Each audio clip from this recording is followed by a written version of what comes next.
நல்லது.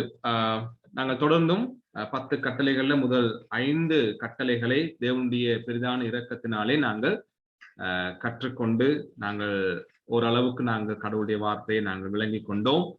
இன்றைய நாள் இந்த 6வது கட்டளை, இந்த கட்டளை எங்களுக்கு சொல்லுகிறது ரொம்ப சுருக்கமா, கொலை செய்யாதிருப்பாயாக என்று சொல்லி மிகவும் சுருக்கமாக இந்த கட்டளை எங்களுக்கு சொல்லுகிறதை நாங்க பார்க்கிறோம். ஏற்கனவே நாங்க பார்த்திருந்தோம் ஆரம்பத்துல, தேவன் பேசி சொல்லிய சகல வார்த்தைகளும் ஆவன, ரைட்? அப்ப அந்த வார்த்தைகள்ல, அந்த கட்டளைகள்ல கடவுள் நீண்ட காரியங்களையும் கடவுள் விளக்கமாக சொன்னார், கட்டளையாக கொடுத்தார். அதே போல இப்படியான சிறு சிறு வார்த்தைகளையும், கொலை செய்யாதிருப்பாயாக போன்ற வார்த்தைகளையும் கடவுள் கொடுக்கிறத நாங்க பார்க்கிறோம். எனவே அன்பானவர்கள், இன்றைய நாளிலும் கூட இந்த 6வது கட்டளை நம்மிடத்துல எதிர்பார்க்கிற காரியம் என்ன என்பதை நாங்க சற்று சிந்திப்போம். முதலாவது நாங்க பார்க்கும் பொழுது 2 காரியங்கள் நாங்க அவதானிக்கலாம், ரைட்? அதாவது இந்த 6வது கட்டளை, இந்த கொலை செய்யாதிருப்பாயாக என்று சொல்லப்படுகின்ற இந்த கட்டளையானது மனித உயிர்களை, ரைட், அதாவது நம்முடைய உறவுகளை, நம்முடைய சகோதர சகோதரிகளை, நம்முடைய அயலகத்தர்களை, இப்படியாக மனித உயிர்களை நாங்க நேசிக்கணும் அல்லது அந்த உயிர்களை நாங்க பாதுகாக்கணும் என்ற காரியத்தை எங்களுக்கு சொல்லித்தரு, ரைட்? அதாவது அப்படியாக நாங்க பிறரை அன்பு செலுத்தி அவர்களை பாதுகாக்க வேண்டிய அந்த காரியத்தை, அதன் முக்கியத்துவத்தை இந்த கட்டளை எங்களுக்கு சொல்லி தருகிறதாக இருக்கிறது. அதே போல நாங்க நம்மையும், நம்ம சொல்லுவோம் என்னது கொலை செய்யறதுன்னா மத்தவங்களுக்கு தான் நாங்க யோசிப்போம், மத்தவங்களை கொலை செய்தல் என்று. ஆனால் இந்த கட்டளையில பார்க்கிறோம், நம்மையும் பிறரையும் காயப்படுத்துவதை, புண்படுத்துவதை, ஹர்ட் பண்ணுவதை இந்த கட்டளையின் மூலம் கடவுள் என்ன செய்யறாரு? தடை செய்கின்றவராக இருக்கிறார். சரியா? அப்ப முதலாவது என்ன பார்க்கிறோம்? மனித உயிர்களை நாங்க நேசிக்கணும், அதை நாங்க பாதுகாக்கணும், அதுக்குரிய பொறுப்பு நம்ம கிட்ட இருக்குது என்பதை இந்த கொலை செய்யாதிருப்பாயாக என்ற கட்டளை எங்களுக்கு கற்பிக்கிறது. 2வது நாங்க பார்க்கிறோம், நம்மையும், நம்முடைய வாழ்க்கையையும், அதே போல பிறருடைய வாழ்க்கையும் நாங்க காயப்படுத்த கூடாது, ரைட், புண்படுத்த கூடாது என்று சொல்லி இந்த கட்டளையில நாங்க படிக்கிறோம். இப்ப ஏன் நாங்க மத்தவங்களை நேசிக்கணும், ஏன் நாங்க மத்தவங்களை பாதுகாக்கணும், ரைட்? அதே நேரத்துல ஏன் நாங்க எங்களையும் மத்தவங்களையும் காயப்படுத்தக்கூடாது, ஏன் காயப்படுத்துற மாதிரி நடந்து கொள்ளக்கூடாது என்று பார்க்கும் பொழுது அதுக்கு முக்கியமான காரணம் என்ன? ஆதியாகமம் 1:27 வாசிக்கிறோம், தேவன் தம்முடைய சாயலாக மனுஷனை சிருஷ்டித்தார், அவனை தேவ சாயலாகவே சிருஷ்டித்தார், ஆணும் பெண்ணுமாக அவர்களை சிருஷ்டித்தார், ரைட்?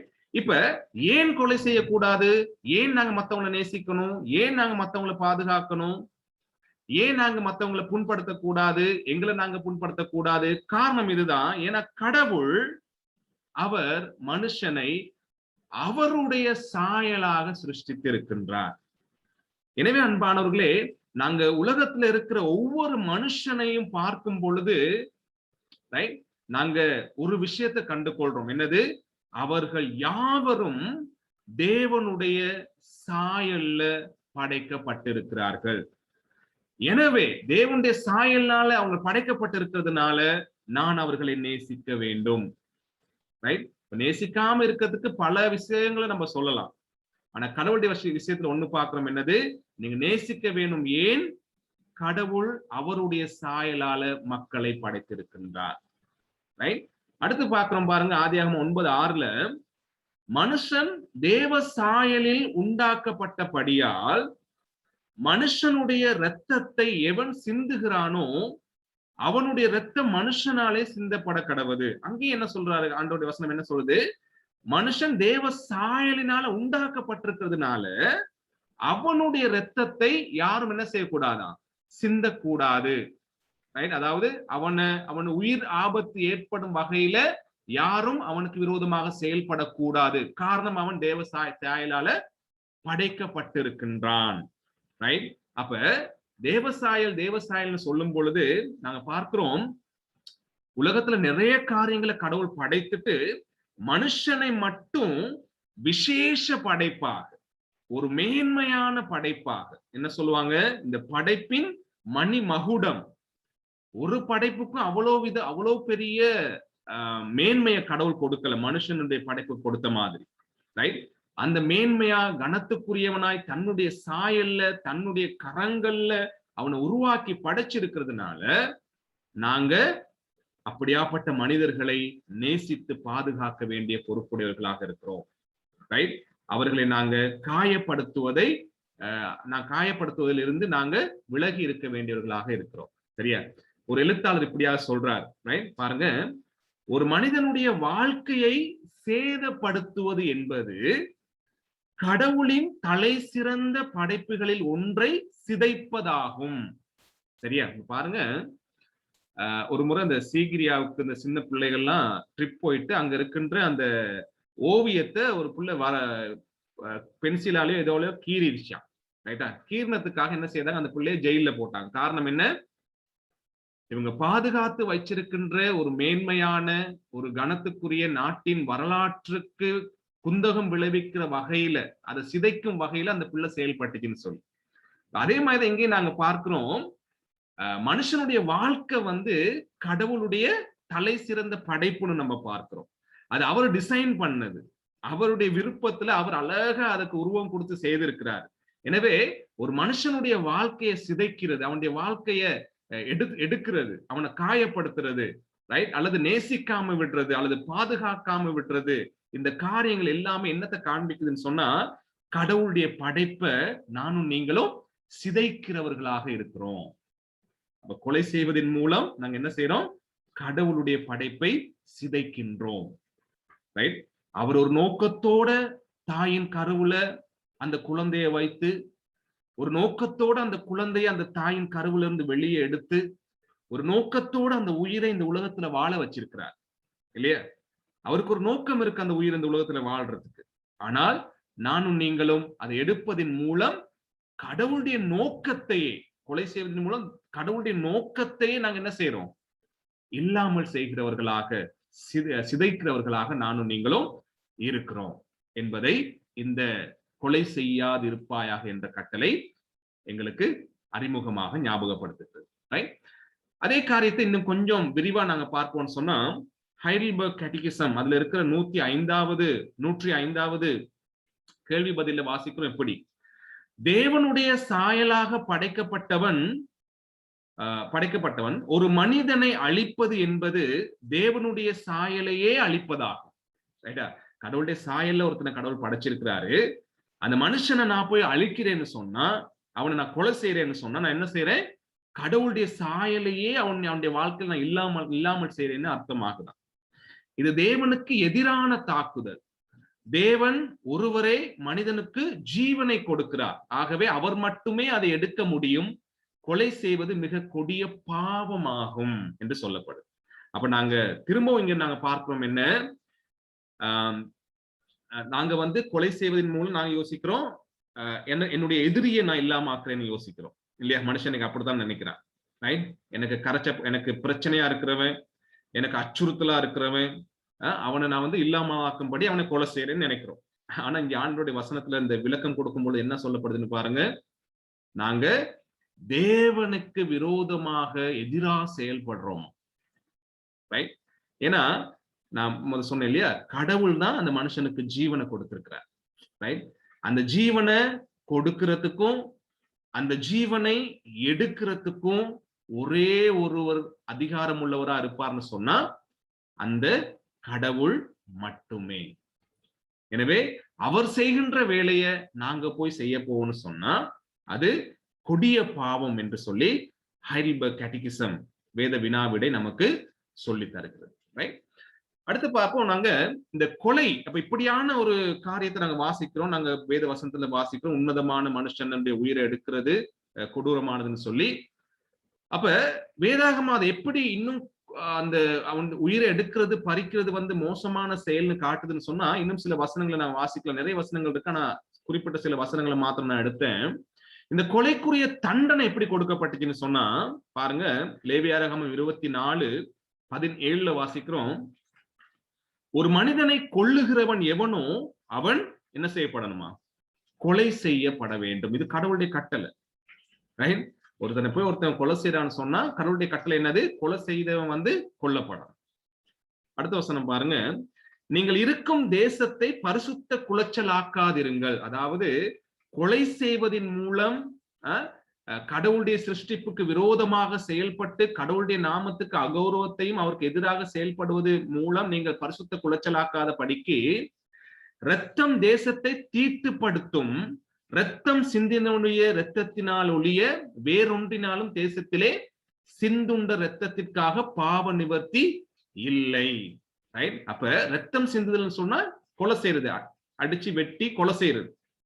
அப்ப அந்த கொலை செய்கின்ற அந்த காரியம் என்ன நடக்குமா? தேசத்தை தீட்டுப்படுத்தும் என்று ஆண்டவர் சொல்லுகிறார். ரைட்? அதே போல பாருங்க, கொலைக்குரிய தண்டனை இவ்வளவு மோசமானது. அந்த கொலை செய்தவனை கொல்லணும்.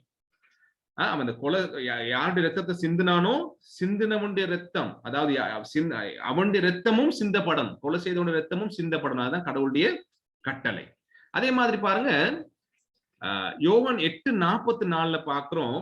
இந்த கொலை செய்கிறது, ரைட், கொலைக்கு உடந்தையாக இருக்கிறது அல்லது யாருடைய விருப்பத்தை கொலை செய்றவன் நிறைவேற்றான் என்று பார்க்கும் பொழுது இந்த வசனம் சொல்லுது பாருங்க. நீங்கள் உங்கள் பிதாவாகிய பிசாசானவனால் உண்டானவர்கள், உங்கள் பிதாவினுடைய இச்சைகளின்படி செய்ய மனதா இருக்கிறீர்கள்.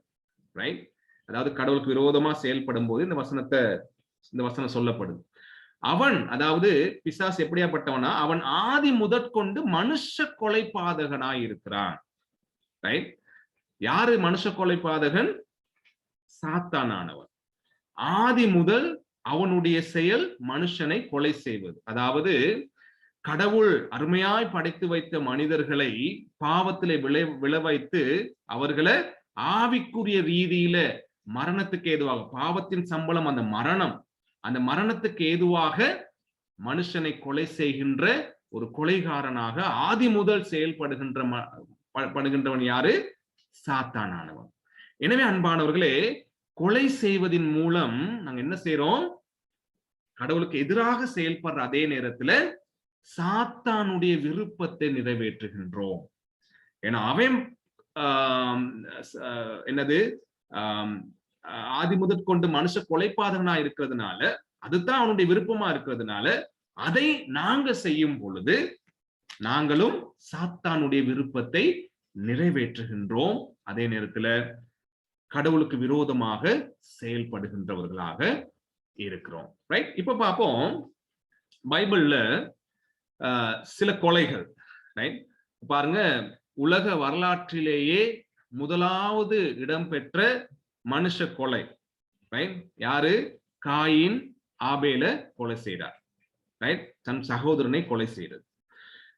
ஆதியாகமம் 4ஆம் அதிகாரம் 5ஆம் வசனம் பாருங்க. காயினையும் அவன் காணிக்கையையும் அவர் அங்கீகரிக்கவில்லை. அப்பொழுது காயினுக்கு மிகவும் எரிச்சல் உண்டாகி அவன் முகநாடி வேறுபட்டது. சரியா? இப்ப பாருங்க, இந்த காயின் ஆபேல கொலை செய்யறதுக்கு முதல்ல சில காரியங்கள் நடக்குது. சரியா? நாங்க முதல்ல என்ன பார்த்தோம்?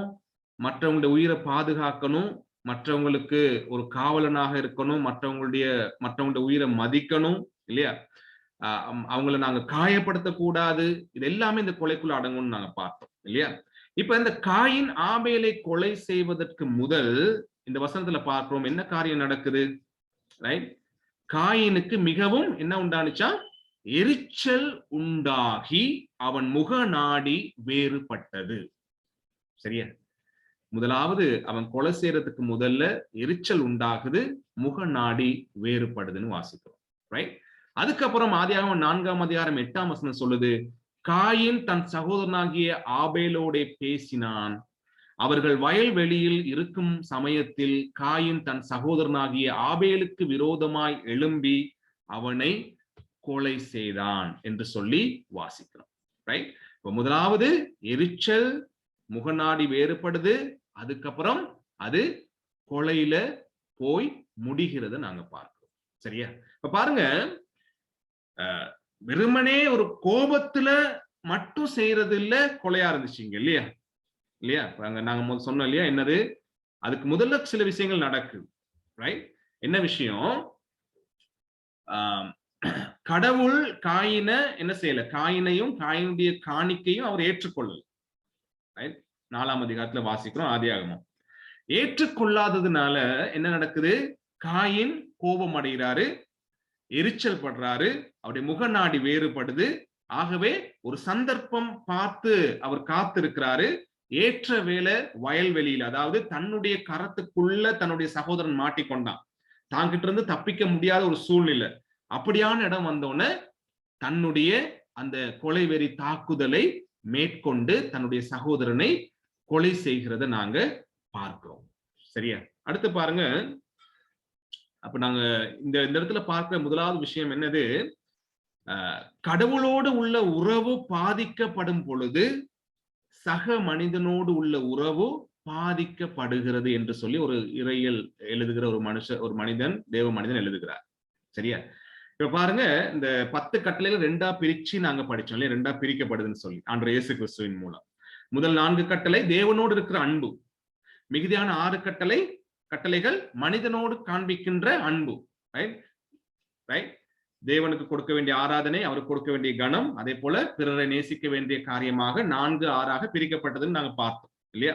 இப்ப பாருங்க, அந்த முதல் 4 கட்டளைகளும் ரைட், அங்க தேவனோடு இருக்கின்ற அந்த உறவு ஒரு மனுஷனுக்கு பாதிக்கப்படும் பொழுது, அப்ப காயின் காணிக்கையை போய் செலுத்துறாரு, அது உகந்த காணிக்கையாக இருக்கல. அப்ப தேவன் அதை அங்கீகரிக்காம விடும் பொழுது காயின் என்ன செய்திருக்கணும்?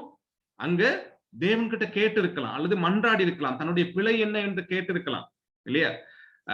அல்லது தன்னுடைய பாவங்கள் எதுவும் இருக்குன்னு சொன்னா அவங்களை அறிக்கை செய்து தேவனிடத்துல மன்னிப்பு கேட்டிருக்கலாம். ஆனா அதெல்லாத்தையும் அவர் விட்டுட்டு, அந்த உறவுல சரியா இல்லாம, கடவுளோடு உள்ள உறவுல சரியா இல்லாம அவர் எரிச்சல் கொண்டு முகம் நாடி வேறுபட்டு அந்த இடத்துல இருந்து புறப்பட்டு போறதுனால என்ன நடந்துச்சு? கடவுளோடு உள்ள உறவு பாதிக்கப்படுது. அங்க ஒரு ஒப்புரவாகுதல் இல்லாமல் போகுது. ஆகவே சக மனிதனோடு இருக்கிற உறவும் என்ன நடக்குது? பாதிக்கப்படுகிறதாக இருக்கிறது எனக்கு அன்பானவர்கள். எனவே இந்த கொலை என்கின்ற விஷயம் யாரெல்லாம் கடவுளோடு நெருங்கிய உறவுல, அவரோடு இருக்கின்ற ஐக்கியத்துல அவரை முழுமையா கனப்படுத்தி நேசித்து காரியங்களை செய்யலையோ, அவங்களுடைய வாழ்க்கையிலிருந்து இலகுவாக என்ன வரும்? வெளியே கொலை வெளியே வரும். ரைட்? அதாவது காயப்படுத்துகின்ற அந்த காரியங்களை நாங்க பார்ப்போம். மற்றவங்களை நேசிக்காத காரியங்கள் இலகுவா வரும் இல்லையா? அப்ப ஆரம்பத்தில் நாங்க படிச்சோம். ரைட்? அதாவது மனுஷன் தேவனால படைக்கப்பட்டவன், தேவனுடைய சிருஷ்டி, அவரே அவனுக்கு எஜமான், அவரே சிருஷ்டி கர்த்தர் என்பதை உணராதவன் என்ன செய்வான்? தன் பக்கத்துல இருக்கிற சகோதரனுடைய பெருமதியை உணர மாட்டான், அவன் கொலை செய்து போடுறான். அதே மாதிரிதான் நாங்க பார்க்கிறோம் அன்பானவர்களே. இது கொஞ்சம் ஞாபகத்தில் நாங்க வைத்துக் கொள்றதுக்கு இலகுவா இருக்கும். ஆதியாகமம் 37ல யோசேப்பினுடைய சகோதரர்கள் ரைட், அவங்க என்ன செய்யறாங்க? இப்ப அந்த யோசேப்பு சகோதரர்களை தேடி அந்த வனாந்தரத்துக்கு, அந்த காட்டுக்குள்ள வரும் பொழுது அவனை கண்டுட்டு அவங்க சொல்றாங்க, என்ன சொல்றாங்க? அந்த வசனம் பாருங்க. நாம் அவனை கொன்று இந்த குழிகள் ஒன்றிலே அவனை போட்டு ஒரு துஷ்ட மிருகம் ரைட் அவனை பட்சித்தது என்று சொல்லுவோம், வாருங்கள், அவனுடைய சொப்பனங்கள் எப்படி முடியும் பார்ப்போம் என்றார்கள் என்று சொல்லி சகோதரர்கள் சொல்றாங்க. என்ன சொல்றாங்க? தம்பிய இந்த வாரா சொப்பனக்காரன், அவனை பிடிச்சு கொலை செய்வோம், கொலை செய்து இந்த குழிக்குள்ள போட்டுருவோம் என்று சொல்லி அவங்க சொல்றாங்க. ரைட்? அப்ப கொலை செய்கின்ற எண்ணம் அவங்களுக்கு உருவாகிறதுக்கான காரணம் என்ன? ரைட்? இங்க நாங்க பார்க்கிறோம், அந்த யோசேப்பினுடைய சகோதரர்கள் ரைட் என்னத்தை கண்டாங்க? தன்னுடைய தகப்பன் தன்னுடைய இளைய மகனோடு அதிகமாக அன்பை பகிர்ந்து கொள்வதையும், அவருக்கு ஸ்பெஷலான இடத்தை கொடுக்கிறதையும் கண்டு இவங்க என்ன பண்றாங்க? எரிச்சல் படுறாங்க, அதாவது பொறாமை கொள்ளுகின்றார்கள்.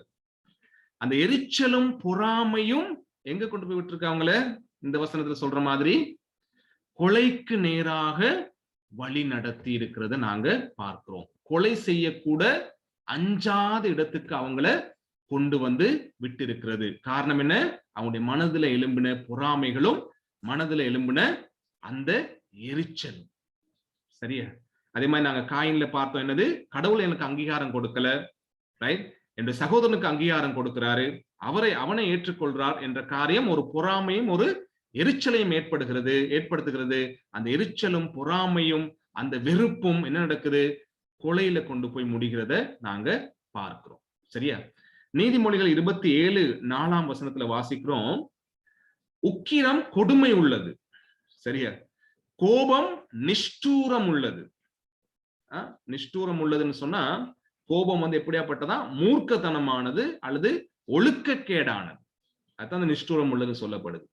ரைட்? அப்ப உக்கிரம் கொடுமை உள்ளது, கோபம் நிஷ்டூரம் உள்ளது, அதாவது மூர்க்கத்தனமானது, ஒழுக்கக்கேடானதுன்னு சொல்லிட்டு, பொறாமையோ வென்றால் அதற்கு முன்னிற்கத்தக்கவன் யார்? ரைட்? பொறாமைக்கு முன்னுக்கு நிக்கிறவன் ஒருத்தனும் இல்லையா, அவ்வளவு மோசமானதான். கோபத்தை விட, எங்களுடைய உக்கிரத்தை விட ரொம்ப மோசமானது பொறாமை. அதுக்கு முன்பாக ஒரு மனுஷனும் நிற்க முடியாது. ஏன்னா அன்பானவர்களே, அந்த பொறாமையும் அந்த எரிச்சலும் அந்த வெறுப்பும் மனதிலிருந்து அது உருவாகி அது வெளியில எப்படி கோபமாக கொலையாக வெளிப்படுகிறத நாங்க பார்க்க முடியும். ரைட்? அடுத்து இப்ப இவ்வளவு தூரம் நாங்க பார்த்தோம் என்ன, மனதில் எழும்புகின்ற பொறாமைகளும், ரைட், மனதில் எழும்புகின்ற வெறுப்புகளும் கொலையில கொண்டு போய் முடிக்குது. அடுத்து பார்க்கிறோம் பழி வாங்கும் எண்ணம், இதுவும் கொலைக்கு சமானமானது. ரைட்? அதாவது பழி வாங்குறது மட்டும் இல்ல, பழி வாங்குகிற எண்ணம். ஹைடல்பர்க் கேட்டகிசம் 105வது கேள்வி பதில நாங்க வாசிக்கும் பொழுது இப்படியாக போடப்பட்டிருக்கு. ரைட்? அதாவது பழி வாங்கும் விருப்பமே அதிகபட்சம் கொலை செய்வதற்கான நோக்கமா இருக்கிறது. சரியா? இப்ப கொலை செய்யறதுக்கு ஒருத்தனுக்கு ஒரு நோக்கம் இருக்குன்னு சொன்னா, கொலை செய்யறதுக்கு ஒருத்தன் பிளான் பண்றான்னு சொன்னா, அதுக்கு அடிப்படை, அதுக்கு அத்திவாரமா விளங்குறது என்னது? பழி வாங்கணும் என்ற விருப்பம். சரியா? ஒருத்தனுக்கு விரோதமா செயல்படணும்னு சொன்னா உள்ளுக்குள்ள இருந்து அவனை தூண்டுவது என்ன? ஒருத்தனுக்கு விரோதமா கதைக்கணும்னு சொல்லி நாங்க விரும்புவோம்னு சொன்னா உள்ளுக்குள்ள இருந்து அவனை தூண்டுகிற காரியம் என்ன? பழி வாங்குகின்ற விருப்பம். யோசிச்சு பாருங்க கொஞ்சம். ரைட்?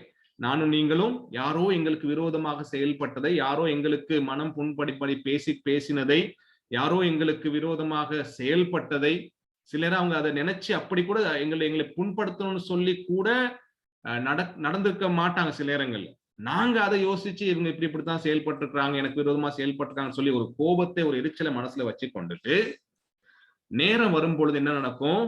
அந்த பழி வாங்குகின்ற விருப்பத்தை நாங்க வெளிப்படுத்துறவங்களா இருப்போம். ரைட்? அதாவது அவங்களுக்கு விரோதமா பேசுறது, அவங்களுக்கு விரோதமா கேலி வார்த்தையில பேசுறது, இடம் கொடுக்காம போறது போன்ற காரியங்கள். ரைட்? அப்ப இந்த ஹைடல்பர்க் கேட்டகிசம்ல நாங்க தொடர்ந்து பார்க்கிறோம் 106வது கேள்வி பதில, இந்த கற்பனை கொலை செய்வதை குறித்து மட்டும் பேசுகிறதா? நாங்க ஆரம்பத்துல இருந்து பார்த்து கொண்டு வர மாதிரி சும்மா ஒருத்தனை கொலை செய்யறது மட்டுமா, அடிச்சு வெட்டி கொள்றது மட்டுமா? இல்ல, இல்லையா? பாருங்க, அதுக்கு பதில் கொடுக்கப்படுது. இல்லை, கொலையை தடுப்பதோடு இதற்கு மூல காரணமான பொறாமை, வெறுப்பு, கோபம் மற்றும் பழிவாங்கும் விருப்பம் போன்றவைகளை தேவன் வெறுக்கிறார். இவைகள் யாவும் அவருடைய பார்வையில் மறைவான கொலைகளாக இருக்கிறது என்று சொல்லப்படுது. சரியா? அப்ப வெளியில கொலையாக வெளியே வாரத்துக்கு முதல்ல பொறாமையாக நாங்க காயின் ஆபேல்ல பார்த்தோம், யோசேப்புடைய சகோதரருடைய வாழ்க்கையில பார்க்கிறோம். பொறாமையாக அது வருது, அது வெறுப்பா வருது, அது ஒரு கசப்பை உண்டு பண்ணுது, கொஞ்ச காலம் போய் அது கோபமா மாறுது, அப்புறம் அந்த கோபம் அவனை பழி வாங்குறதுக்கு வகை தேடுது. அப்ப இது எல்லாமே என்னவா? கொலைக்கு சமமாக இருக்கிறது என்று விளக்கப்படுத்தப்படுகிறது அன்பானவர்களே. சரியா? இதெல்லாம் மறைவான கொலைன்னு சொல்லி ஹைடல்பர்க் கேட்டகிசம் அழகா நமக்கு சொல்லி தருது. சரியா? மறைவான கொலைகள். பாருங்க, நானும் நீங்களும் நேரடியா காயின மாதிரி போயிட்டு ஆபேல அடிச்சு கொன்ன மாதிரி நம்ம கொல்லல. ஆனால் இந்த மாதிரி மறைவான கொலைகள் நம்முடைய இருதயத்துல எவ்வளவு இருக்குன்னு சொல்லி பாருங்க. வெறுப்பும், கோபமும், பழி வாங்குற எண்ணமும், வைராக்கியங்களும். ரைட்?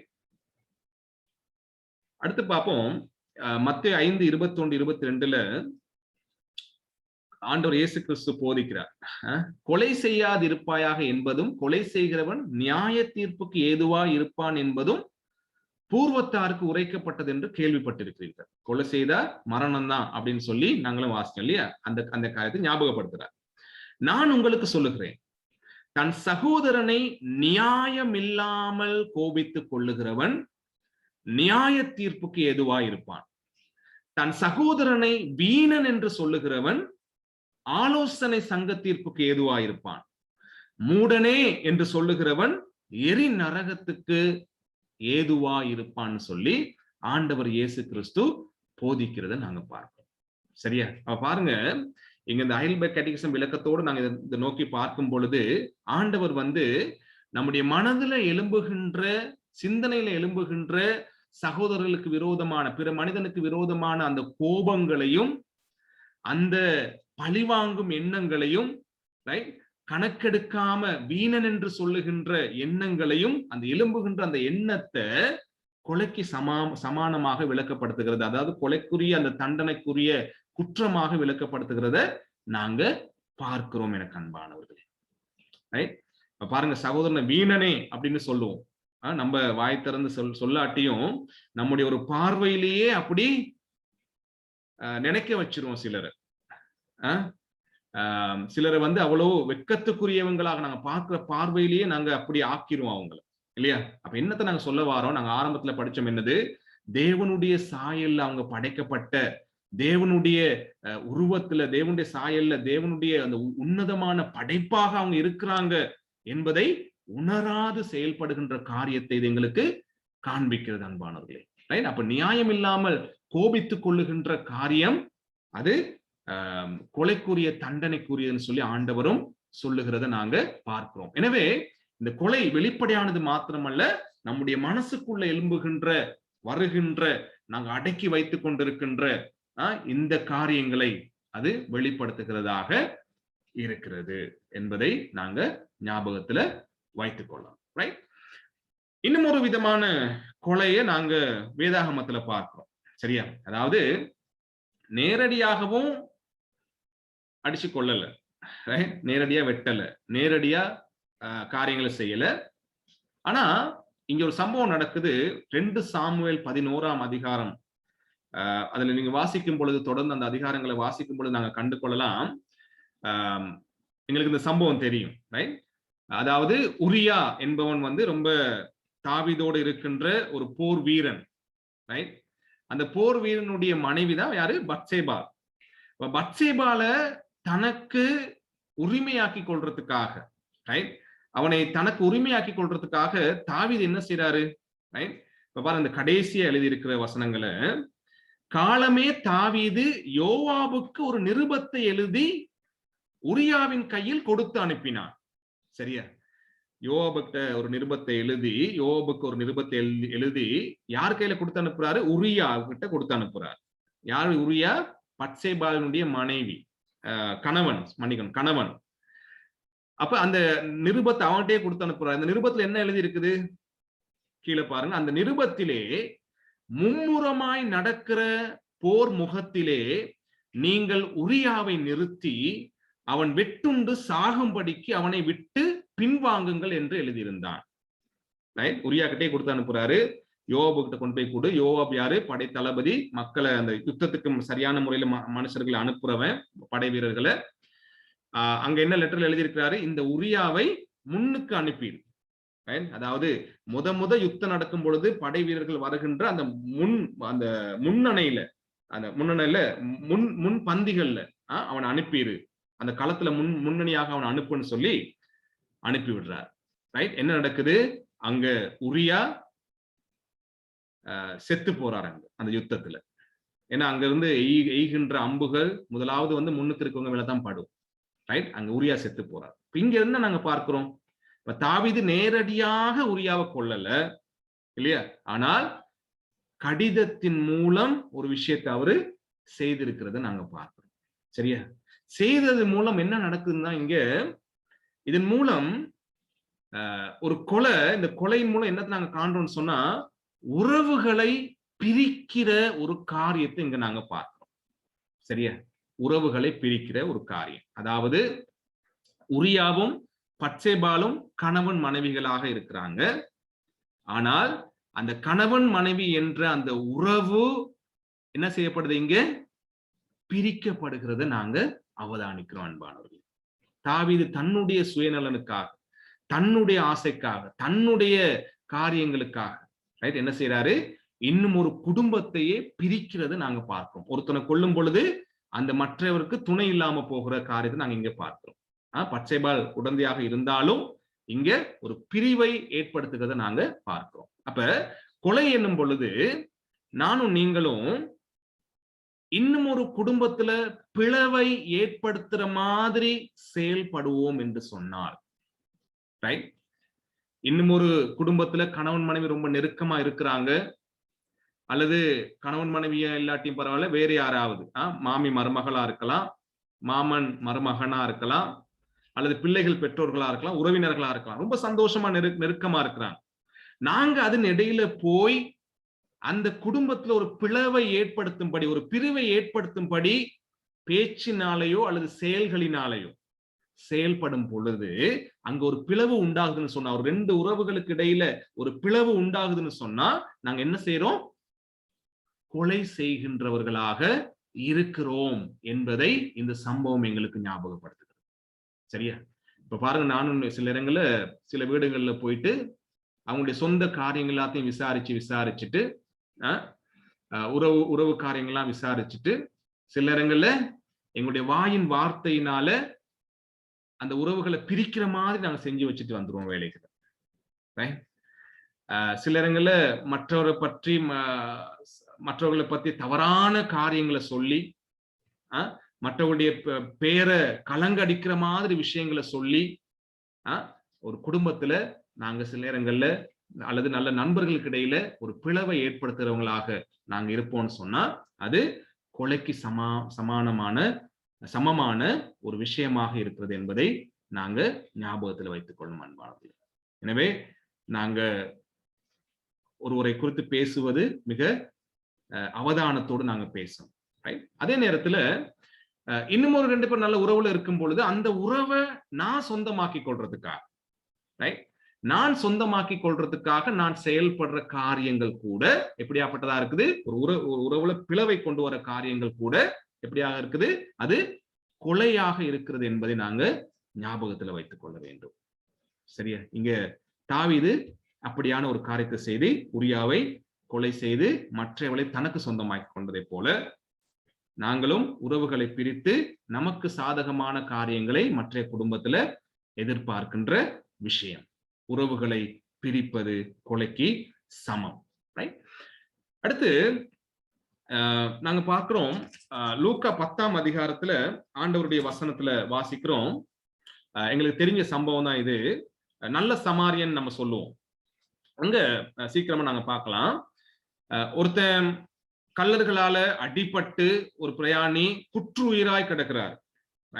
குற்றுயிர்னு சொல்லும் பொழுது உயிருக்கு இப்ப போகுமோ அப்போ போகுமோன்னு தெரியாது. அவருக்கு உதவி செய்யாட்டி அவர் செத்து போயிடுவார். ரைட்? அப்ப அந்த ஜீவன், அந்த உயிர் துச்சமாக மதிக்கப்பட்டிருக்கு சிலரால, தங்களுடைய சுயநலனுக்காக. ரைட்? அப்படியான நேரத்துல ஒரு ஆசாரியன், ஒரு லேவியன் அந்த இடத்துல போனாங்கன்னு சொல்லி பார்க்கிறோம். தனித்தனியா அவங்க என்ன செய்தாங்க? விலகி செல்லுகிறார்கள் என்று நாங்க பார்க்கிறோம். சரியா? அப்ப குற்றுயிராய் கிடக்கிற அந்த மனுஷனுக்கு ஒண்ணு அவங்க யோசிச்சிருப்பாங்க என்னது? இன்னும் கொஞ்சத்துல இவன் செத்து போயிடுவான், நாங்க ஒன்னும் செய்ய முடியாதுன்னு விலகி போயிருக்கலாம். அல்லது தீட்டாயிரும், நாங்க போய் தொட்டோம்னு சொன்னா எங்களுடைய வேலைகளை போய் செய்ய முடியாதுன்னு விலகி போயிருக்கலாம். ரைட்? ஆனாலும் அவங்க இவனுடைய உயிரை எப்படி மதிச்சிருக்காங்க? ரொம்ப துச்சமாக. சிலர் யோசிப்போம் இல்லையா, இவெல்லாம் இருக்கிறதோட சாகிறது நல்லது அப்படின்னு நம்மளே ஒரு முடிவுக்கு வந்துருவோம். நாங்க என்ன ஆரம்பத்துல பார்த்தோம்? உயிரை கொடுப்பதும் தேவன், அதை எடுப்பதும் அவருடைய உரிமை. அதே போல மனிதன் தேவனுடைய சாயலால படைக்கப்பட்டிருக்கின்றான், அவன் கனத்துக்குரியவன். ரைட்? ஆனா இவங்க என்ன யோசிச்சாங்க? ஒரு என்ன சொல்லுவோம், ஒரு மிருகம் ரோட்ல அடிபட்டு கிடந்தா ஓரமா ஒதுங்கி போற மாதிரி. அது இல்ல, சில இடங்கள் இப்ப இருக்க காலங்கள்ல அந்த மிருகத்துக்கு நல்ல காரியங்களை செய்து அதை பிழைக்க வைப்பாங்க. ரைட்? ஆனா அந்த மாதிரி கூட இவங்க செய்யாம ஒதுங்கி போறதை நாங்க பார்க்கிறோம். சரியா? ஆனா அந்த சமாரியன் என்ன செய்தான்? ஆண்டவர் சொன்ன அந்த உவமையில அவன் அங்க தன்னுடைய பயணத்துல இடைநிறுத்தப்பட்டு அவன் கீழே இறங்கி அவனுக்குரிய மருந்துகளை கொடுத்து அவன் தன்னுடைய வாகனத்துல ஏற்றி அவனுக்குரிய கணத்தை அவனுடைய உயிருக்குரிய அந்த பெருமதியை கொடுக்கிறது நாங்க பார்த்தோம். ரைட்? இதன் மூலம் அவன் என்ன செய்யறான்னு சொன்னா, நாங்க பார்ப்போம் இல்லையா, இந்த கட்டளை மிகுதியான 6 கட்டளைகள் 2வது பிரிவாக பிரிக்கப்பட்டது ஆண்டவர் இயேசு கிறிஸ்துவால். ஆண்டவர் சொன்னாரு, உன்னிடத்தில் நீ அன்பு கூறுவது போல பிறனிடத்திலும் அன்பு கூறுவாயாக. ரைட்? அப்ப இந்த மனிதன் என்ன செய்யறான்? அன்பு கூறுவதன் மூலம் அந்த மனிதனுக்குரிய அந்த அடிபட்டு கிடக்கின்ற அவனுக்குரிய கணத்தை கொடுத்து அவனுக்கு வாழ்க்கை கொடுக்கிறத நாங்க பார்க்கிறோம் அன்பானவர்கள். சரியா? இன்னைக்கு நம்ம வாழ்ற சூழ்நிலையில அநேகர் குற்றுயிராய் கிடக்கிறாங்க. எப்படி? பாவத்தின் சம்பளம் மரணம்னு பைபிள் நமக்கு சொல்லி தருது. அவங்க எல்லாருமே கடவுளை அறியாவிட்டால், உண்மையான தேவனை ஆண்டவர் இயேசு கிறிஸ்துவுக்குள்ள அவங்க வராட்டி, நம்முடைய உறவுகள் நிறைய பேர், ரைட், அதே போல நாங்க எங்க அக்கம் பக்கத்துல நிறைய பேர் இருக்கிறாங்க, அவங்க கிறிஸ்து இயேசுவை அறியாவிட்டால், ரைட், அவங்க நித்திய நரகத்துக்கு போயிடுவாங்க. இப்ப அவங்க குற்றுயிரா இருக்கிறாங்க, ஆனால் கிறிஸ்துவை அறியாவிட்டால் நித்திய நரகத்துக்கு போயிடுவாங்க. ஆனால் நானும் நீங்கள் என்ன செய்யணும்? அவங்களுக்கு அவனுடைய உயிரை மதிச்சு ஆண்டவர் இயேசு கிறிஸ்துவை அவங்களுக்கு சுகமாக, ஆண்டவர் இயேசு கிறிஸ்துவை அவங்களுக்கு ரட்சிப்பாக அறிவிக்க வேண்டியது நம்முடைய பொறுப்பு அன்பானவர்கள் என்பதை நாங்க மனசுல வச்சுக்கொள்ளணும். மத்தவங்க என்ன செய்தாங்க? ஆசாரியன் லேவியனும் அப்படியே ஒதுங்கி போயிட்டாங்க. நமக்கு என்ன, எப்படி போனாலும் நமக்கு பிரச்சனை இல்லைன்னு சொல்லிட்டு, இல்லையா? அப்படி நாங்க கிறிஸ்தவர்கள் வாழ முடியாது என்பதை நாங்க ஞாபகத்தில் வைத்தோம். அப்படி நாங்க வாழுவோம்னு சொன்னா கொலைக்கு சமமான விஷயத்தை நாங்க செய்கின்றோம் என்பதை நானும் நீங்களும் ஞாபகம் வைத்துக் கொள்ள வேண்டும். எனவே கடவுளை பற்றி சுவிசேஷமாக அறிவிக்க வேண்டியது நம்முடைய பிள்ளைகளுடைய கடமை. ரைட்? நரகத்திலே மறிக்க போறவங்களை மீட்டுக் கொள்ளும்படியான ஒரு ஊழியம் அது என்பதை, அந்த கடமையை நாங்க செய்ய வேண்டியவர்களாக இருக்கிறோம். ரைட்? இன்னும் சில காரியங்கள் நாங்க பார்ப்போம். இன்னும் என்னென்ன கொலைகள் இருக்குது? ரைட்? பாருங்க, குழந்தைகளை கொல்லுதல். ரைட்? இது என்ன குழந்தைகளை கொல்லுதல்? இது இன்றைக்கு இருக்கிற உலகத்துல மிகவும் ரைட் பாரதூரமான ஒரு விஷயமா இருக்கு. ரைட்? ஒரு கட்டத்துல எத்தனையோ லட்சக்கணக்கான அபோர்ஷன்ஸ் சொல்லுவோம் இல்லையா, கருவுல இருக்கிற பிள்ளைகளை கலைத்தல். ரைட்? அப்படி கலைக்கிற அந்த காரியங்கள் எப்ப நடந்திருக்குன்னு சொன்னா வேலண்டைன் டேக்கு, ரைட், அந்த மாதிரி நாள்ல அப்படியான மருந்துகள் அதிகமா விற்கப்பட்டதாக ஒரு புள்ளி விபரம் சொன்னது எங்களுடைய நாட்டுல. நீங்க கேள்விப்பட்டீங்களோ தெரியல. ரைட்? அப்ப அப்படியாக தன்னுடைய வயிற்றுல உருவாகி இருக்கின்ற குழந்தையை கொல்லுதல், இது கொலை இல்லையா? ஏன்னா அந்த சங்கீதம் 139 நாங்க வாசிக்கிறோம் இல்லையா, ஆண்டவர் தான் அந்த குழந்தைய என்ன செய்யறார்? அந்த குழந்தையில எலும்பு உருவாகும் பொழுது அதை கண்கள் கண்டதுன்னு ஆண்டவர் சொல்றார். அப்ப அந்த உயிர் உருவாகி இருக்குன்னு சொன்னா அந்த உயிரை கொல்லக்கூடிய அனுமதி அந்த தாய்க்கு அவங்களோட வயிற்றுலதான் இருக்கும். ஆனா அந்த தாய்க்கு உரிமை இல்லை. ஆனா இன்றைக்கு உலக ரீதியாக பல கோடிக்கணக்கான குழந்தைகள் இப்படியாக கொல்லப்படுகிறது. இதற்கான பெரிய நிறுவனங்கள், வைத்தியசாலைகள், மருந்துகள் விற்பனை செய்து இயங்கிக் கொண்டிருக்கிறத நாங்க பார்க்கிறோம். சரியா? ரைட். அடுத்து அதாவது என்ன நடக்குது? இப்ப நீங்க நியூஸ்கள்ல வாசிக்கிறோம் இல்லையா, திருமணத்துக்கு முதல்ல குழந்தை உருவான உடனே என்ன செய்யறாங்க? தூக்கி வீசிட்டு போயிடுறது, அல்லது மருந்துகளை குடிச்சு அதை கலைச்சு விடுறது. அப்படியும் இல்லாவிட்டால் இது எங்களுக்கு இப்ப இந்த குழந்தை தேவையில்லை என்ற உடனே அவங்க என்ன செய்யறது? மருந்துகளை குடிச்சு அதை இல்லாமல் ஆக்குறது. ரொம்ப சுலபமா நடக்குது இதெல்லாம். ஆனால் நாங்கள் ஒரு உயிரை கொள்ளுகின்றோம் என்பதை நாங்க ஞாபகத்துல வைத்துக் கொள்ள வேண்டும். அடுத்து நாங்க பார்க்கிறோம் கருணை கொலை. சரியா? இப்ப ரொம்ப வருத்தத்தோட இருக்கிறவங்களுக்கு ஒரு ஊசியை போட்டு இவங்க இதுக்கு மேல பிழைக்க வைக்க முடியாது. ஆகவே அவங்க தீர்மானிப்பாங்க, ஒரு உறவினர்கள் சொல்லுவாங்க, எழுதி கொடுப்பாங்க, நீங்க முடிச்சிருங்க விஷயத்தைன்னு சொல்லி. அவங்க என்ன செய்வாங்க? கொலை செய்வாங்க. அவங்க ஊசி அடிச்சு அல்லது காரியங்கள் செய்து அவங்களோட உயிரை எடுத்துருவாங்க. இது கடவுள் எங்களுக்கு இந்த அதிகாரத்தையும் எங்களுக்கு கொடுக்கவில்லை. நாங்க பார்த்தோம், கடவுள் தான் உயிரை கொடுக்கிறவர், கடவுள் தான் அந்த உயிரை அங்கிருந்து எடுத்துக்கொள்ளுகிறவரும் அவர்தான். அந்த அதிகாரத்தை நானும் நீங்களும் எடுத்துக்கொள்ள கூடாது. அடுத்து நாங்க பார்க்கிறோம் தற்கொலை. சரியா? என்னது? இது ஏன் வாழ்க்கை, எனக்கு வாழ விருப்பம் இல்ல, எனக்கு வெறுப்பா இருக்குது, ஆகவே நான் சாகுறேன்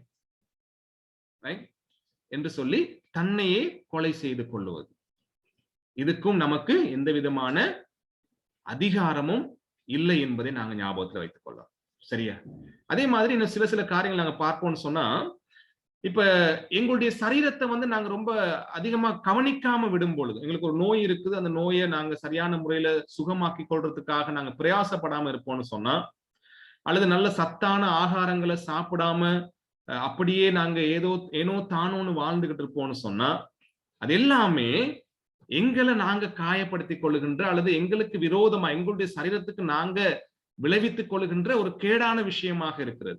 எங்களுடைய சரீரத்தை அழித்துக் கொள்ளுகின்ற ஒரு கேடான விஷயமாக இருக்கிறது இல்ல, அல்லது சுத்தம் இல்லாம இருக்கிறது, அல்லது உடற்பயிற்சி செய்யாம இருக்கிறது போன்ற காரியங்கள் எல்லாமே என்னது, எங்களுக்கு விரோதமாக நாங்களே செயல்படுகின்ற ஒரு விஷயம் என்பதை ஞாபகத்துல வைத்துக் கொள்ள வேண்டும்.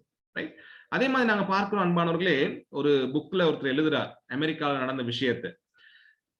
பிள்ளைகள் ஆரம்ப கல்வி படிக்கிற பிள்ளைகள் ரைட்டா, தொலைக்காட்சியிலையும் அதே போல திரைப்படங்கள்லயும் ரைட், அவங்க அந்த பிரைமரி ஸ்கூல், பிரைமரில இருந்து அந்த கிளாஸ், நம்ம சொல்லுவோமே நம்முடைய பாஷையில, 1ஆம் கிளாஸ் தாண்டறதுக்கு முதல்ல பல ஆயிரக்கணக்கான கொலைகளை என்ன செஞ்சிடறாங்களாம், தொலைக்காட்சியிலையும் திரைப்படங்கள்லையும் பார்த்துடுறாங்களாம்.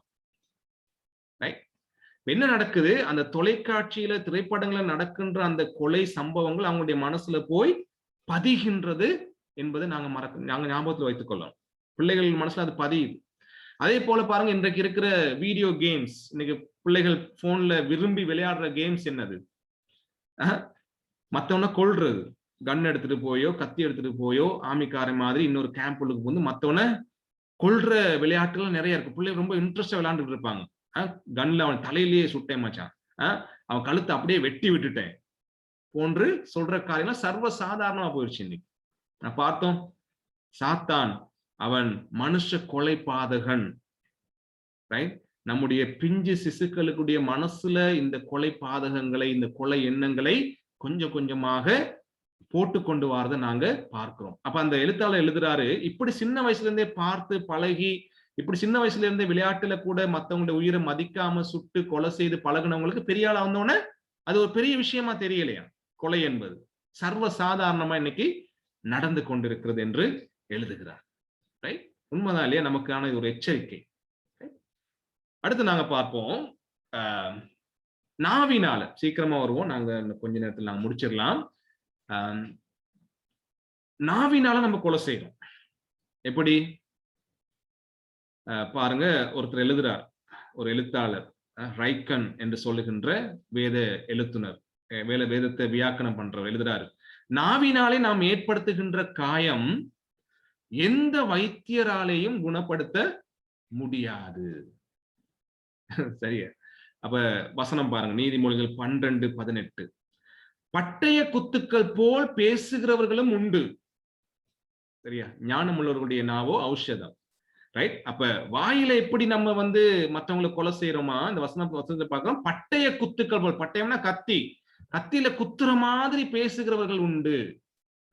ரைட், இப்ப நாங்க இதெல்லாம் சொல்லும் பொழுது நம்ம மத்தவங்களை யோசிக்க கூடாது, அவ இப்படி பேசுவா, இவ இப்படி பேசுவா, அவரு தான் இப்படி பேசுவாரு, இவங்க தான் இப்படி பேசுவாங்க, அது இல்ல.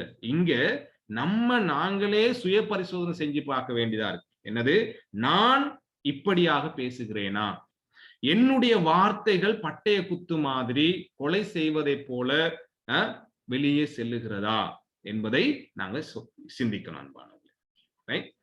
அடுத்து பாருங்க, சங்கீதம் 52:2 வாசிக்கிறோம், நீ கேடுகளை செய்ய எத்தனம் பண்ணுகிறாய், கபடு செய்யும் உன் நாவு தீட்டப்பட்ட சவரகன் கத்தியை போல் இருக்கிறது. ரைட், நாங்க முதல் வாசித்த வசனம் வந்து சங்கீதம் 52:2. இப்ப கடைசியா வாசிக்கிறது நீதிமொழிகள் 12:18. அது கொஞ்சம் மாறி இருக்குது, ரைட்? அப்ப நீ கேடுகளை செய்ய எத்தனை பண்ணுகிறாய், கபடு செய்யும் உன் நாவு தீட்டப்பட்ட சவரகன் கத்தியை போல இருக்கிறது. சவரகன் கத்தினா எங்களுக்கு தெரியும் இல்லையா, ஷேவிங் பண்றதுக்கு அந்த காலத்துல பயன்படுத்துவாங்க. அப்ப அந்த கத்தி எப்போதும் பதமா தான் எப்போதும் தீட்டி தீட்டி வச்சு கொள்ளுவார். அப்பதான் அவருக்கு அந்த வேலையை சரியான முறை செய்யலாம். அப்ப நம்முடைய நாவு எப்படியாப்பட்டதா இருக்குன்னா, அந்த கத்தியை போல எப்பொழுதும் தீட்டப்பட்டதாக இருக்கிறதா, ரைட்? எதுக்கு? மத்தவங்களை வெட்டுறதுக்கும் குத்துறதுக்கும். சில இடங்கள் அப்படியான கத்தி எடுத்து இப்படி கொஞ்சம் விசிறி விட்டோம்னு சொன்னா இப்படியே வெட்டுப்பட்டு போயிடும். வெட்டுப்பட்டு போனோம்னு நம்ம என்ன சொல்லுவோம், சும்மா விளையாட்டுக்காக நான் விசிறி விட்டேன், உங்களுக்கு ரத்தம் வந்துருச்சா, விளையாட்டுக்காகத்தான் நான் இப்படி செய்தேன், நான் அப்படி யோசிக்கவே இல்லையேன்னு சொல்லி நம்ம விசிறுகிற அந்த அந்த சவரகன் கத்தியை போல விசிறுகின்ற நம்முடைய வார்த்தைகள் பலருக்கு பலவிதமான வெட்டுக்களையும் குத்துக்களையும் ஏற்படுத்துகிறது என்பதை நாங்க ஞாபகத்தில் இருத்திக் கொள்ளணும், ரைட்? இதெல்லாம் வார்த்தையின் மூலம் நாங்க மற்றவர்களை கொல்லுகின்ற விஷயம். சொல்லுவாங்க இல்லையா, கொல்லாம கொள்றாங்கன்னு சொல்லி, ரைட்? அப்ப நாங்க எங்களை ஆராய்ந்து பார்க்கணும் கடவுளுடைய சமூகத்துல, எங்களுடைய வார்த்தை எப்படியாக வெளிவருது. சிலர் சொல்லுவாங்க, நாங்களாம் முகத்துக்கே சொல்லிடுவோம் எல்லாத்தையும், ஒளிவு மறைவு இல்ல, நல்லது முகத்துக்கு சொல்றது. ஆனால் அதுக்கு முதல்ல நாங்க யோசிக்கணும், இது கத்தி மாதிரி அவங்களை குத்திருமா, ரைட்? முகத்துக்கு சொல்றது என்ன, தயவோடு அன்போடு அவங்களுடைய காரியத்தை அவங்களுக்கு எடுத்து சொல்லுவது. நீங்க முகத்துக்கு சொல்றதுன்னா என்ன நினைச்சுட்டு இருக்கோம், மூஞ்சி அடிச்சுமே அப்படி அப்படியே ஏசி சொல்லிட்டு போற மாதிரி, நாங்க இப்படித்தான் நேரா தான் இருப்போம்னு சொல்லிட்டு இருக்கோம் நம்ம. ஆனா ஆண்டவருடைய பிள்ளைகள் மிகவும் யோசித்து கவனமாக நடந்து கொள்ள இருக்குது. கொலை செய்யாது இருப்பாயாக என்று கடவுள் நம்ம கிட்ட சொல்றதை நாங்க பார்க்கிறோம், ரைட்? இன்னும் நாங்க கடைசியா பார்க்க என்னது, யாக்கோபுல வாசிக்கிறோம், ரைட்? நாவை குறிச்சு சொல்லும் பொழுது அது விஷம். நீங்க 3ஆம் அதிகாரத்தை வாசி பாருங்க, விஷம்னு சொல்லப்படுது, ரைட்? நெருப்புன்னு சொல்லப்படுது, ரைட்? அப்ப நாக்குக்கு அடியில பாம்பின் விஷம் இருக்குன்னு சொல்லி சங்கீதங்கள்ல சொல்லப்படுது, ரைட்? நெருப்பு. அப்ப நெருப்பு எப்படியாப்பட்டதான், ஒரு சிறு பொறி போதும் முழு காட்டையும் எரிச்சு விட. முழு காடு, அந்த காட்டுல என்னென்னலாம் இருக்கும், உயிரினங்கள்லாம் சில நேரம் இருக்கும், அப்ப எல்லாமே செத்து போயிடும், ரைட்? அப்ப அழித்து போட முடியும். ஒரு குடும்பத்தை பிரித்து ஒரு குடும்பத்தை இல்லாமலாக்கக்கூடிய எல்லா விதமான அதிகாரமும் காரியமும் என்னுடைய நாட்கள் இருக்குன்னு சொல்லப்படுது. பாருங்க, அது அநீதி நிறைந்த உலகம். ரொம்ப சிறியது தான் இல்லையா, எலும்பும் இல்லை ஒண்ணும் இல்லை இருக்குது. அது சுவைச்சு சாப்பிடுறதுக்கு கடவுள் படைச்சு வச்சிருக்கிறார். ஆனா இங்க வேதவசனத்தை என்ன வாசிக்கிறோம், அது அடங்காதது, ரைட்? அது பொல்லாததுன்னு சொல்லப்படுது யாக்கோபு 3. அதே போல சாவுக்கேதுவான விஷம் நிறைந்தது. அதாவது ஒரு மனுஷனை கொல்லக்கூடிய தன்மை அந்த நாவுக்கு உண்டு. யோசிச்சு பாருங்க, கொலை செய்யாது இருப்பாயன்னு சொன்னா இப்ப நானும் நீங்களும் எத்தனை பேரை கொலை செய்திருக்கோன்னு பாருங்க. நேரடியா காயின் மாதிரி செய்யல, மறைமுகமா கடிதம் அனுப்பி தாவீது மாதிரி நம்ம செய்யல கொலை. ஆனால் அதை விட அதிகமா நானும் நீங்களும் இப்படியாக செய்து கொண்டிருக்கிறோமா இல்லையா, ரைட்? வேதவசனம் நம்ம சொல்லி தருது, தன் சகோதரனை பகைக்கிற எவனும் மனுஷ கொலைபாதகனாயிருக்கிறான், மனுஷ கொலைபாதகன் எவனோ அவனுக்குள் நித்திய ஜீவன் நிலைத்திராது என்று அறிவீர்கள், ரைட்? என்ன கடவுளுடைய வார்த்தை சொல்லுதுன்னு பாருங்க, தன்னுடைய சகோதரனை பகைக்கிற எவனும் அவன் மனுஷ கொலைபாதகன், அவனுக்கு என்ன இல்லையா, நித்திய ஜீவனே இல்லைன்னு சொல்லப்படுது, ரைட்? பாருங்க, ஆண்டவர் இயேசு கிறிஸ்து இந்த பூமியில இருந்த சந்தர்ப்பத்துல அவரை கொண்டு போய் அந்த சிலுவையில ஆணி அடித்து கொல்லும் வரைக்கும் அங்க இருந்த அந்த பரிசேயர்கள் வேதப்பாரர்கள் என்ன செய்தாங்க, செயல்பட்டு கொண்டே இருந்தாங்க. தங்களுடைய வெறுப்பை, தங்களுடைய கசப்பை வெளிப்படுத்தி, கோபத்தை வெளிப்படுத்தி அவர்கிட்ட எல்லாம் மக்கள்லாம் அவர்கிட்ட போறாங்க, அவருடைய போதனை கேட்கிறாங்க, நமக்கு இடம் இல்லாம போயிடும்னு சொல்லி பயந்து அவர் ஆணி அடிக்கும் வரைக்கும் செயல்பட்டாங்க இல்லையா? மனுஷ கொலைபாதகர்களாக அவங்க இருந்தாங்க, ரைட்? ஆனால் ஆண்டவர் இயேசு கிறிஸ்து கல்வாரி சிலுவையில அடித்து ஆணி அடிக்கப்பட்டிருக்க அந்த சந்தர்ப்பத்துல அவர் ஜெபிக்கிறார் அவங்களுக்காக. எப்படி ஜெபிக்கிறார், தனக்கு கீழே இருக்கிறவங்களை பார்த்து அவங்களுக்காக தேவனை நோக்கி பார்த்து ஜெபிக்கிறார், இவர்களை மன்னியும் பிதாவே, இவர்களை மன்னியும்னு ஜெபிக்கிறார். யாரை மன்னிக்க சொல்றாரு? கொலைக்காரர்களை மன்னிக்க சொல்லி ஜெபிக்கிறார். தன்னை துன்புறுத்தி தன்னுடைய கொலைக்கு சார்பாக செயல்பட்ட அவர்களை மன்னிக்கும்படி ஜெபிக்கிறார். எனக்கு அன்பானவர்களே, இந்த அன்பை, இந்த இரக்கத்தை உடையவர்களாகத்தான் நானும் நீங்களும் இந்த பூமியில வாழும்படி அழைக்கப்படுகின்றோம். ஆனாலும் அநேக விதமாக நாங்க கொலைக்காரர்களாக இருக்கிறதுனால, நாங்க பார்த்த மாதிரி எங்களுடைய நாவினால, எங்களுடைய காரியங்களால் நாங்கள் எல்லாருமே ஏதோ ஒரு விதத்துல கொலைக்கு உடந்தையாக, கொலைக்காரர்களாய், உறவுகளை பிரிக்கிறவர்களாய், பட்டய குத்துக்களை போல வார்த்தைகளை அனுப்புவர்களாய் நாங்கள் இருக்கிறதுனால நாங்க செய்ய வேண்டியது என்னது? வேதவசனம் சொல்லுது, உங்களுக்கு நித்திய ஜீவன் கிடைக்காதுன்னு சொல்லிட்டார் ஆண்டவர். ஏன்னா நாங்க மனுஷ கொலைப்பாதகனா இருக்கிறதுனால. அப்ப ஆண்டவர்கிட்ட நாங்க வர வேண்டி இருக்குது. ரைட்? ஆண்டவர் எங்களுக்காக ஜெபிக்கிறார், கொலைக்காரர்களுக்காக ஜெபிக்கிறார். ஆண்டவரே இவர்களை மன்னியும். ரைட்? எங்களுடைய பாவம் மட்டுமே ஆண்டவர் இயேசு கிறிஸ்து அந்த சிலுவைக்கு கொண்டு போனுச்சு. அந்த கொடூரமான பாவம் அவர் அடி வாங்கக்கூடிய அந்த சூழ்நிலை உருவாகணுச்சு. ரைட்? எனவே இந்த கொலை பாதகங்களோடு அவருடைய சமூகத்துக்கு நாங்கள் ஒவ்வொரு நாளும் போகும் பொழுது, அவரிடத்துல நாங்கள் மன்னிப்பு கேட்கும் பொழுது, கிறிஸ்து எங்களுக்காக ஏற்கனவே மன்னிச்சிருக்கிறார், ஜெபிச்சிருக்கிறார். இவர்களை மன்னியும் சொல்லி கடவுள் எங்களை மன்னித்து அவருடைய பிள்ளைகளாக எங்களை ஏற்றுக்கொண்டிருக்கிறார். எனவே ஆண்டவருடைய வசனம் என்ன சொல்லுது? நல்ல வார்த்தைகளை பேசுங்க, அது ஔஷதம் மக்களுக்கு. ரைட்? முயற்சி பண்ணுங்க கொலை செய்யாது இருப்பதற்காக. ரைட்? ஆண்டவர் இயேசு கிறிஸ்துவின் மேல இருக்க அன்பின் நிமித்தம் நீங்க மற்றவர்களை நேசிக்க நாங்க அழைக்கப்படுகின்றோம். சரியா? ரைட்? கடைசியா, பிரியமானவர்களே, பழி வாங்குதல் எனக்குரியது, நானே பதில் செய்வேன் என்று கர்த்தர் சொல்லுகிறார் என்று எழுதியிருக்கிறபடியால் நீங்கள் பழி வாங்காமல் கோபாக்கினைக்கு இடம் கொடுங்கள். உங்களுடைய வேலை பழி வாங்குகிறது இல்லை. உங்களுடைய சிந்தனையிலையும் நாக்கிலையும் உங்களுடைய கைகளினாலும் செயல்பாடுகளினாலும் பார்வையினாலும் உங்களுக்கு விரோதமாக செயல்பட்டதை பழி வாங்குற வேலை உங்களுடைய வேலை இல்லை. கடவுள் தான் நியாயம் தீர்க்கிறவர். எனவே நாங்க ஆண்டவருடைய கட்டளைகள் 2வது பகுதி சொல்ற மாதிரி, நீ உன்னை நேசிப்பதை போல பிறனையும் நேசி, மற்றதை கடவுள் பார்த்துக் கொள்வார். தேவன் எங்களுக்கு அந்த கல்வாரி சிலுவையில் அந்த கிருபையினாலே, அவருடைய இரக்கத்தினாலே இந்த வல்லமையை, பலனை எங்களுக்குள்ளே அதிகமாய் தந்து மற்றவர்களை நேசிக்கும் புதிய இருதயத்தை எங்களுக்கு தர வேண்டும் என்று நாங்கள் தொடர்ந்தும் மன்றாடுவோம், ஜெபிப்போம். தேங்க்யூ. நல்லது, நாங்கள் இந்த நேரத்துல பகிர்ந்து கொள்ளலாம். 5 நிமிடம் எடுத்து கடவுளுடைய வார்த்தையில நாங்கள் கற்றுக்கொண்ட காரியம் எப்படி எங்களுக்கு உதவியாக இருந்தது, அல்லது புதிய காரியங்கள் நீங்க கற்றுக்கொண்ட காரியங்களை நீங்க எங்களோடு பகிர்ந்து கொள்ளலாம் அந்த நேரத்துல.